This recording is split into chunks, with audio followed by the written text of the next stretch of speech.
지난 한 주간 하나님의 은혜 가운데에 이 나라를 지켜주시고 이 교회를 지켜주시고 저와 여러분의 삶의 자리를 지켜주신 줄로 믿습니다. 우리 믿는 자들은 늘 하나님의 인도하심, 하나님의 보호하심을 늘 마음 한켠에 새겨야 할 것입니다. 어떻게 지난 한 주간 동안 여러분 삶의 주변에서 그 작아 보이지만 여러분에게는 매우 소중한 성읍, 소아를 한번 찾아보셨는지 모르겠습니다. 제가 이렇게 당당하게 여러분에게 물을 수 있는 이유는 저는 찾았기 때문이죠. 보통 숙제한 아이는 선생님이 뭐라고 물어보면 당당하게 손을 듭니다. 저에게는 어떤 소알이 있었나? 사실 제 방에 화분들이 몇 개 있습니다. 제가 1년 전 이제 광주 동산교회에 부임하고 취임하면서 저희 학교 선배님께서 축하한다며 이제 난 화분 하나를 보내주신 게 그 중에 하나 있는데요. 사실 저는 1년 동안 정신없이 지내느라고 그 난 화분이 어떤지 잘 돌아보지 못했습니다. 그냥 가끔 푸석해 보이고 너무 물을 안 주는 것 아닌가 싶으면 그냥 샤워기로 몇 번 물을 뿌렸을 뿐입니다.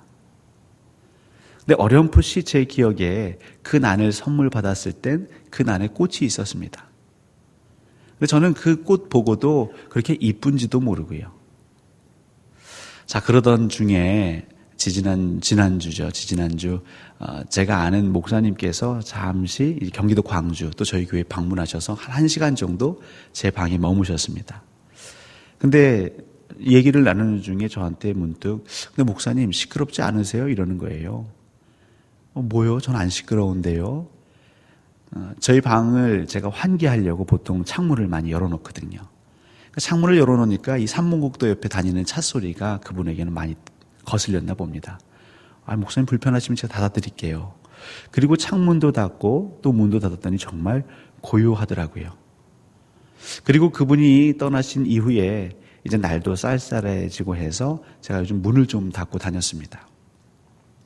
근데 정확히 목요일입니다. 목요일 아침 여느 때와 같이 제 방으로 들어가는데 어디선가 은은한 향이 나는 거죠. 내가 샴푸를 바꿨나? 아니면 제 아내가 나도 모르게 비누를 바꿨나? 근데 그런 샴푸, 비누 향도 아니고 그냥 은은한 향이었습니다. 그리고 그렇게 하루를 지냈습니다. 그리고 다음 날 그 향의 정체를 알았죠.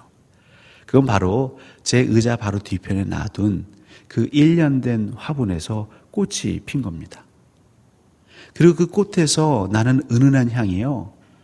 정말 말로 형용할 수가 없더라고요.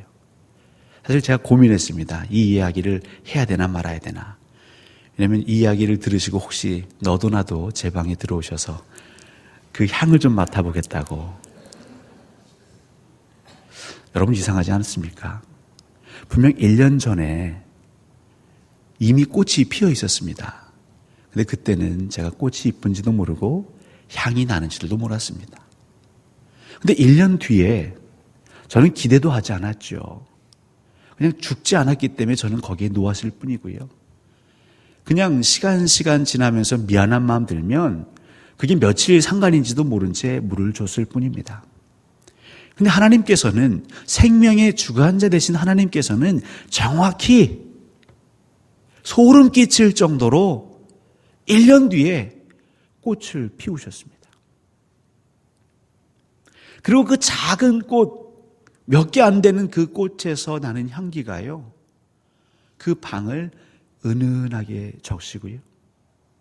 그 향을 맡는 저는 너무 행복하고 기쁨이 있었습니다.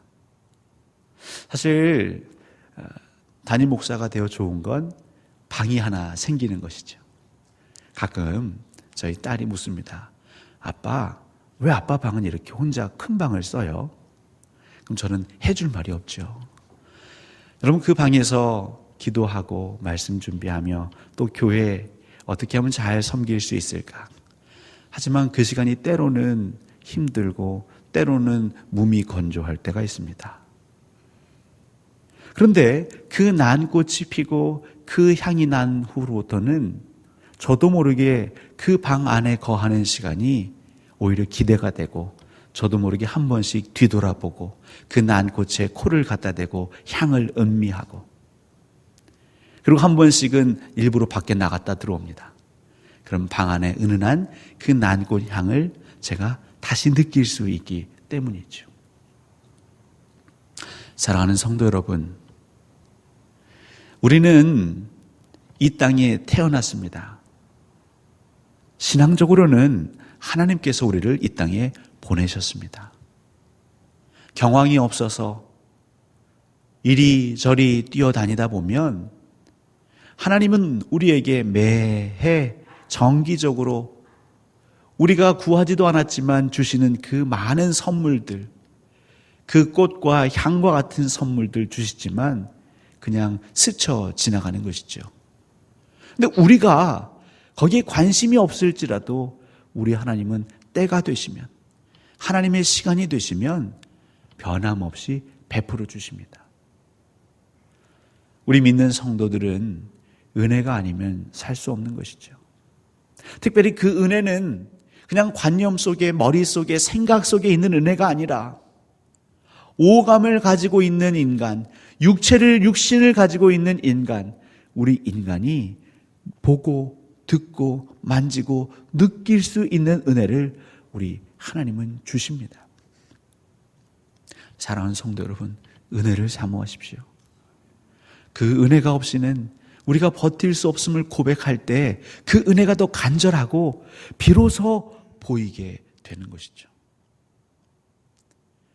제가 이 일을 경험하면서 참 많이 돌아보게 되었습니다. 만약에 그 경주에서 올라오신 목사님을 제 방에 모시지 않았더라면 아마 저는 이 10월 내내 그냥 창문을 여느 때처럼 열어놓았을 것입니다. 저는 1년 동안 익숙해져서 이 차 지나가는 소리가 저한테 그렇게 크게 들리지도 않았습니다. 근데 그렇게 창문을 열어놓았다면 아마 이 난꽃의 향은 그대로 어디론가 빠져나갔겠지요. 우리 믿는 성도들은 때로는 구별됨이 있어야 하는 것이죠. 내가 익숙한 대로 살아가다 보면요, 하나님은 이미 부어주셨음에도 불구하고 내 익숙한 삶의 그 향으로 그냥 지나가 버릴 때가 많은 것입니다. 여러분, 주일은 우리의 6일의 삶과는 구별되어야 합니다. 그렇지 않으면 하나님이 우리에게 부어주시는 그 잔잔하고도 은은한 향을 그냥 맡지 못하고 그냥 돌아가는 거죠. 그냥 우리 스스로 출석표에 도장 하나 찍은 것으로만 만족하는 것입니다. 근데 여러분, 향을 맡으면 표정이 달라지고요. 향을 맡으면 내 마음 속이 달라집니다. 저의 삶의 자리, 그 사무실이 들어가고 싶고 가고 싶고 머물고 싶고, 왜냐하면 그 은혜, 그 향을 맡을 수 있기 때문이죠. 오늘도 이른 아침 주의 전을 향해서 우리 귀한 성도님들을 발걸음을 옮기셨습니다. 근데 여러분, 그 옮기실 때에 물론 기도하며 오셨겠죠. 옷을 차려입으시고, 하나님, 오늘은 제발 저와 함께 해주십시오. 하나님을 만나고 싶습니다. 반드시 하나님의 말씀과 그 영에 충만하여 오고 싶습니다. 하나님은 그 기도를 들으시고 준비하고 계십니다. 그리고 이미 우리에게 주고 계신 줄도 모르겠습니다. 저와 여러분에게 필요한 건 뭐냐면, 여러분, 세상과 맞닿아 있는 창을 오늘 하루만큼은 닫으셔야 합니다. 그 세상과 맞닿아 있는 창과 문을 열어놓은 채로 한편으로는 세상을 향해 또 한편으로는 하나님을 향해서 우리가 신앙생활할 때에 아쉬운 건 뭐냐면 매주 우리에게 주시는 그 하나님의 은혜를 우리가 감지하지 못한다는 것이죠. 그리고 세월이 지나면 얘기합니다. 내가 교회를 10년, 20년 다녔는데 달라진 것 없더라. 내가 예수를 30년, 40년 믿었는데도 여전히 변한 건 없더라 라면서 그냥 폄하해 버리는 것입니다. 그럼 하나님은 나중에 여러분에게 물으실 겁니다. 그 매주 올 때 너희들의 마음은 어떠하였느냐? 어제까지 있었던 일에 매이고 또 내일부터 시작될 일, 그 고민하느라고 그 1시간 이 자리에 머물면서도 온전히 하나님께 집중하지 못하는 우리의 마음, 우리의 중심, 우리의 태도. 그러면서 하나님이 우리에게 은혜 주시지 않았다고 핑계하고 돌아가는, 변명하고 돌아가는 우리 자신. 사랑하는 성도 여러분, 늦지 않았습니다. 지금부터라도 여러분 마음에 있는 그 세상을 향한 문을 닫으십시오. 두려운 것에 대해서, 근심되는 것에 대해서, 염려되는 것에 대해서 여러분의 마음을 닫으십시오. 하나님을 믿으십니까? 하나님을 의지하십니까? 죽인 자도 살리시는 하나님을 믿으신다면 여러분을 힘들게 하는 그 문제, 여러분이 이 1시간 고민하지 않는다고 해서 큰일 나지 않습니다. 여러분이 1시간 계획한다고 해서 그 문제가 막 성공하는 것 아닙니다. 이 1시간만큼은, 또 이 하루만큼은 하나님께 맡기십시오. 오늘 이사야 55장 말씀을 보시면 하나님은 이 땅의 사람들을 한마디로 부르십니다. 목마른 자들아. 그런데 여기엔 예외가 없습니다. 너희 모든 목마른 자들아. 어려서 태어나 저희가 인생을 살아갑니다. 근데 그 인생을 살아감에 있어 우리가 순간순간 만족할 수 있지만 나에게 기쁨을 줬던 그 사건, 그 만남이 영원히 내게 자족함을, 충만함을 채워주진 못합니다. 우리는 금세 익숙해지고 금세 불만하고 불평합니다. 그 선남 선녀가 서로 사랑하여 아름답다 여겼던 이 한 사람과 평생을 살 수만 있다면 세상 그 무엇을 주어도 내가 바꾸지 않겠다고 우리는 정말 헌신합니다. 투신합니다. 근데 그 사랑도 오래 가지 않습니다. 우리는 늘 목말라 합니다. 그래서 무언가를 찾고 또 헤매이죠. 성경을 그것을 배를 줄이고 갈증 난다라고 표현하고 있습니다. 근데 이 목마른 자들의 특징은 무엇이냐면 돈으로 해결하려고 한다는 것이죠. 그러니까 본문에는 돈 없는 자도 와서 먹고 마시라. 돈 없는 자도 젖을 사고 빵을 사라. 근데 이 말씀이 사실은 이 땅에 살아가는 우리 인간의 삶과는 너무나 배치되는 말씀이죠. 말도 안 되는 것입니다. 돈 없이 값 없이. 여러분, 돈 없이 값 없이 살 수 있습니까? 돈 없이 값 없이 우리가 살아갈 수 있을까요? 자, 여기서 돈이라는 건 화폐를 말합니다. 이 당시의 은동전, 화폐. 여러분, 화폐 없이 우리가 살 수 있을까요? 인류 문명의 최고의 발명품 중에 하나는 화폐라고 합니다. 수많은 사람들, 다양한 욕구가 있는 사람들, 또 다양한 재화들을 아무런 다툼 없이 우리가 교환할 수 있는 매개체가 화폐이죠. 사실 어찌 보면 이 화폐 때문에 우리 인간은 삶이 더 윤택해졌을지도 모르겠습니다. 그런데 성경은 그 화폐 없이, 또 값 없이, 가격이죠. 가격 없이. 지금 우리가 살고 있는 세상은 가격의 지배를 받고 있습니다. 수요와 공급 곡선 아시죠?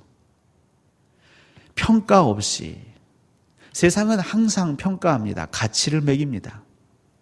그러니까 목마른 사람들, 세상 가운데 살아가는 사람들은 늘 뭐에 익숙해 있냐면 화폐로 교환하는 것에 익숙해 있습니다. 주고받는 것에 익숙해 있습니다.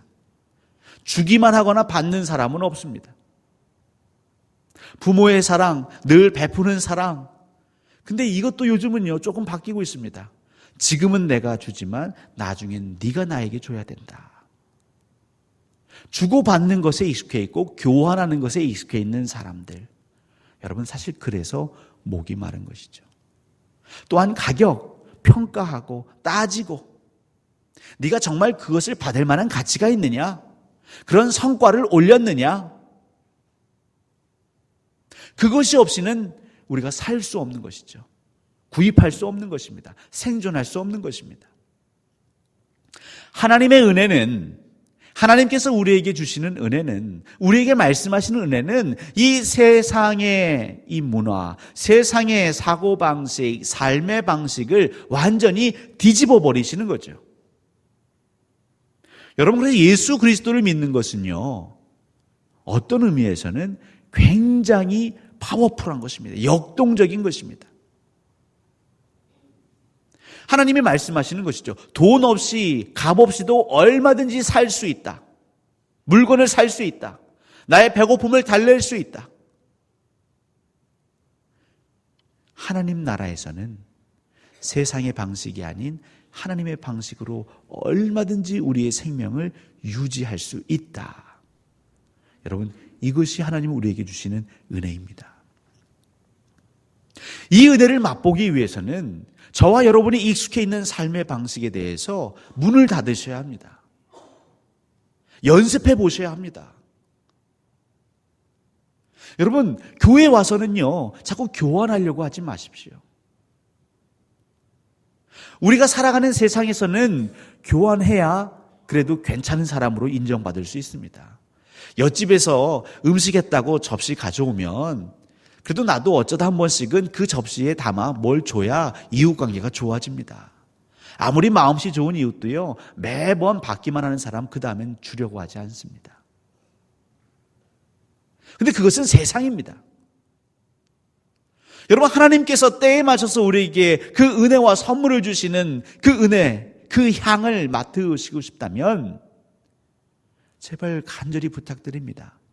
일주일에 한 번이라도 이 안식일에 교회에 와서만큼은 교환하는 삶을 살지 마십시오.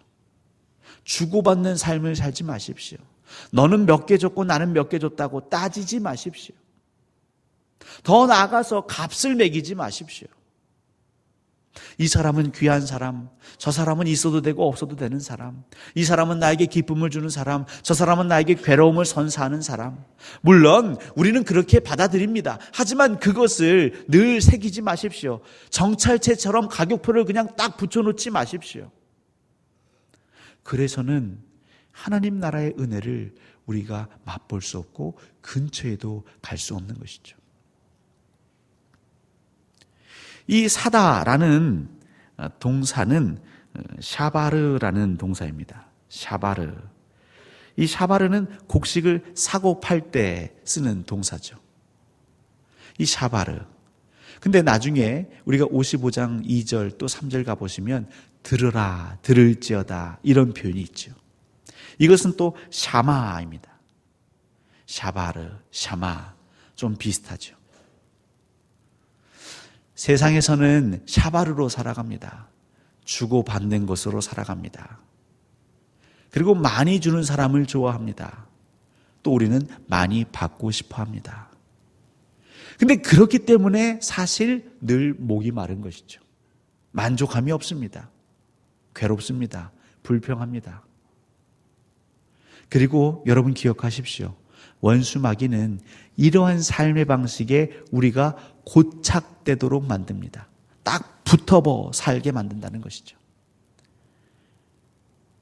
이 세상에 많은 기업 활동하는 분들은요, 소비자들을 붙잡으려고 합니다. 한번 내 제품, 우리 제품을 구매한 사람을 계속해서 구매하도록, 영원한 소비자가 되도록 이렇게 고착시킵니다.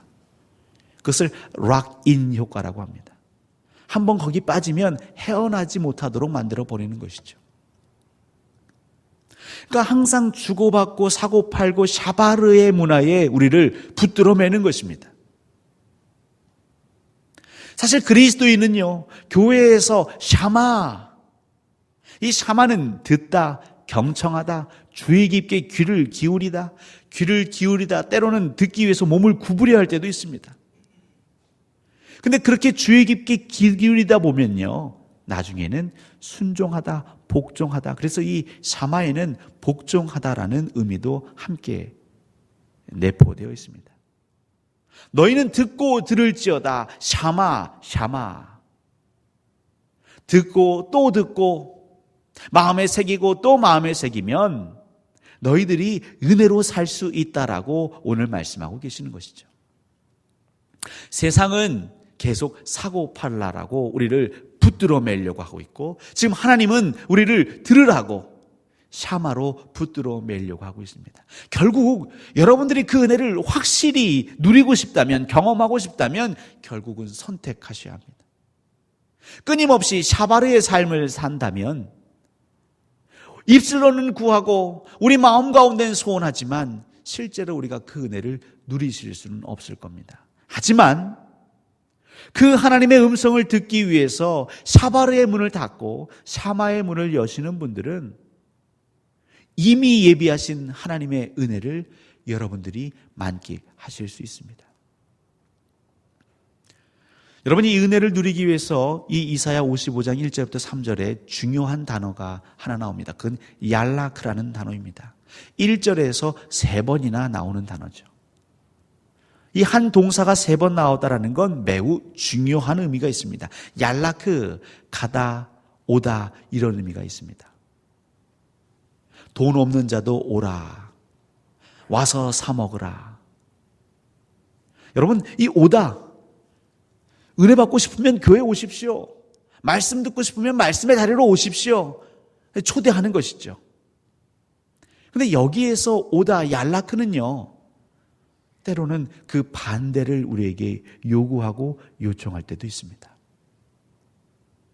당신이 오지 않았기 때문에 이 은혜를 누릴 수 없는 건 당신의 탓입니다 라고 생각하는 것, 사실 이것도 샤바르의 문화입니다. 당신이 시간을 들여, 에너지를 들여 여기에 오는 것을 지불해야 이 은혜를 주고받을 수 있는 것입니다. 당신의 선택이 그 결과를 낳은 것입니다. 샤바르의 문화인 것입니다. 여러분, 예수 그리스도는 그렇게 사셨을까요?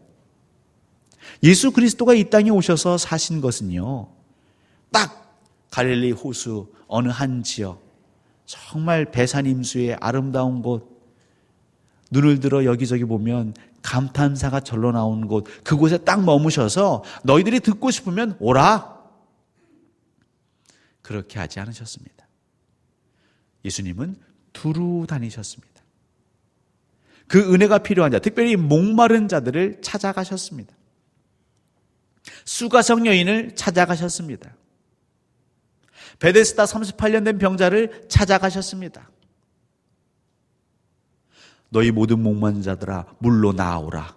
사실 그 말씀만으로 치면요, 그 베데스다 연못의 환자는요, 그 연못에 들어가고 싶죠. 물로 나아가고 싶습니다. 그러니까 물로 못 갔기 때문에 은혜를 누리지 못했고, 그건 어쩔 수 없는 것이다. 그게 베데스다 연못의 문화였습니다. 샤바르의 문화였습니다.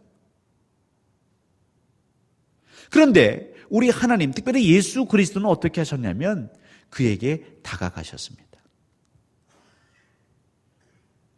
은혜를 사모하는 사람, 특별히 은혜를 늘 간구하는 교회 공동체가 어떻게 살아야 할지를 보여주시고 있는 아주 중요한 대목입니다. 여러분, 광주 동산교회는 목마른 자들을 위해 나아가야 합니다. 오지 않았기 때문에 그들을 배제하는 것이 아니라 오지 않아 여전히 목마름으로 물을 찾고 양식을 찾는 이들을 항상 마음에 품고 어떻게 하면 저들에게 갈 수 있을까 고민해야 합니다. 사랑하는 성도 여러분, 우리가 그 목마른 자들의 형편을 잘 모르고 우리가 어떻게 다가가야 할지 몰라도 하나의 마음, 생명을 소중히 여기는 마음, 그 한 영혼, 죽어가는 영혼을 향한 하나님의 마음을 조금이라도 가지고 있으면요, 그리고 우리가 조금이라도 움직이려는 그런 몸부림을 취하면 하나님께서 일하십니다. 저희가 일하는 게 절대 아닙니다. 그 영혼을 살리는 일, 그 영혼을 회복시키는 일, 이 지역사회를 변화시키는 일은 하나님이 하시는 것입니다. 단지 우리는 도구가 되는 것이죠. 얄라크, 오기만을 기다리는 게 아니라 때로는 가야 합니다. 와야 할 사람이 안 오면 가야 하는 것, 그것이 은혜를 베풀 수 있는 길이요, 그 확실한 은혜 가운데에 우리 공동체가 거할 수 있는 길입니다. 잠언 25장에 하나님 우리에게 아주 분명하게 외치고 계십니다. 내 원수가 배고파 하거든 음식을 먹이고 목말라 하거든 물을 마시게 하라. 이 말씀을 듣고 듣는 것이 확실한 은혜를 누릴 수 있는 비결입니다. 샤바르의 문화를 살아가는 사람들은요, 원수가 목마르고 배고파면 박수를 칩니다. 옳거니 이제 그 원수는 사라지겠구나. 죽어 소멸하겠구나. 나를 괴롭히는 그 정말 못된 사람 이제 볼 일 없겠구나. 근데 샤마, 여호와의 말씀은 우리에게 무엇을 들려주고 계십니까? 무엇을 복종하기를 요구하고 계십니까? 오히려 그들을 먹이라, 마시게 하라. 여러분, 원수가, 저하고 철천지 원수가 배고픕니다. 목이 마릅니다. 그러면 사람이 자존심 때문에라도 그 원수되었던 상대방에게 와서 음식을 구할까요? 양식을 구할까요? 물을 구하겠습니까? 제가 죽게 되었으니 저에게 물을 주십시오. 그렇게 할까요? 절대 그렇게 하지 않죠.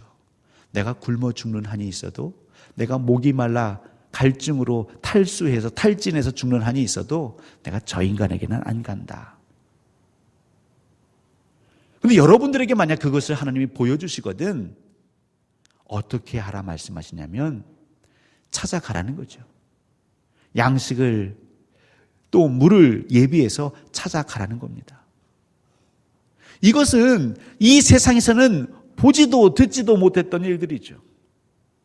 그런데 하나님께서는 계속 그걸 들려주십니다, 우리에게. 근데 우리는 여전히 샤바르의 창문을 열고 있다 보니까 이 하나님의 음성이 들리지도 않고, 때로는 들리지만 하나님, 그래도 그 사람이 저에게 이런 악행을 했는데 제 감정을 헤아리셔도 저에게 그걸 요구하지 마십시오. 저도 사람입니다. 하나님은 우리가 사람인 것 알고 계시고요, 우리에게도 감정이 있는 것 알고 계십니다. 하지만 우리가 지킬 만한 것 같은 이 말씀을 주신 거죠. 여러분, 교회는 원수를 찾아가야 합니다. 그를 먹여야 합니다. 그를 수단과 방법을 가리지 말고 살려야 합니다. 원수막이 죄에 대해서는 우리가 분명히 대적해야 하지만 하나님의 형상으로 지음받은 사람은 그가 어떠한 일을 하든 살려야 하는 것이죠. 그리고 그것을 살릴 때에 은혜를 만끽할 수 있습니다. 여러분, 저는 화분에 대해서, 식물에 대해서 문외한입니다. 전 집에서 화분에 물 한 번 줘본 적 없는 사람입니다. 그래도 목사고 교회에 있는 화분이기에 시들면 괜히 마음이 안 좋아서 그냥 생각나면, 그리고 괜히 그 화분에게 미안하면 얼마인지도 모릅니다. 그냥 제 마음 내키는 대로 샤워꼭지로 물 주는 거죠. 여러분, 못마땅해도, 내가 전적으로 동의가 되지 않아도 그 원수에게 가는 것, 그것이 은혜를 만날 수 있는 길이고 지름길입니다. 여러분, 니느웨는 원수입니다. 유대인들을 괴롭혔습니다. 아주 그냥 수단과 방법 가리지 않고 교묘하게 악랄하게 괴롭힌 원수 중에 철천지 원수입니다. 그런데 하나님이 요나에게 자꾸 들려주시고 또 들려주십니다. 저들에게 가서 하나님의 말씀을 선포하라. 회개를 선포하라. 하나님, 저는 할 수 없습니다. 차라리 저는 다른 곳으로 가버리겠습니다. 결국 하나님은 억지로 그를 니느웨에 가서 선포하게 하시죠. 대충 성의 없이 건성건성 그냥 그 성읍을 그냥 다니면서 하나님이 시키니까 억지로, 여러분, 억지로라도 원수에게다가 빵을 나누시고 물을 나누십시오. 그리고 그 뒤의 일은 하나님이 하십니다. 그리고 그때 비로소 우리는 깨닫는 것이죠. 아, 나는 그냥 순종했을 뿐인데 하나님이 열매를 맺게 하시는구나. 오늘 3절에 그 영원한 언약이라는 게 나옵니다. 언약, 계약이죠. 하나님이 우리에게 맺어주시는 언약, 그것은 아낌없이 베풀어 주시는 언약입니다. 우리에게 요구하시는 하나님은 사실 먼저 우리에게 베풀어 주셨습니다. 예수 그리스도, 그 예수 그리스도는 누구십니까? 예수께서 이르시되 나는 생명의 떡이니 내게 오는 자는 결코 줄이지 아니할 터이요 나를 믿는 자는 영원히 목마르지 아니하리라. 하나님은 이미 우리가 줄인 줄 알고 계시고 목마른 줄 알고 계십니다. 그리고 예수 그리스도를 보내셨습니다. 오늘 저희들은 성찬상에 둘러앉을 것입니다. 예수 그리스도가 여러분에게 어떤 의미인지 깊이 묵상하십시오. 여러분의 목마름을 해결하실 분, 죽은 우리를 살리시는 분, 그분은 오직 예수 그리스도이십니다. 그리고 우리가 그 예수 그리스도에게 나아갈 때 우린 비로소 확실한 은혜가 무엇인지를 보고 듣고 만질 수 있습니다.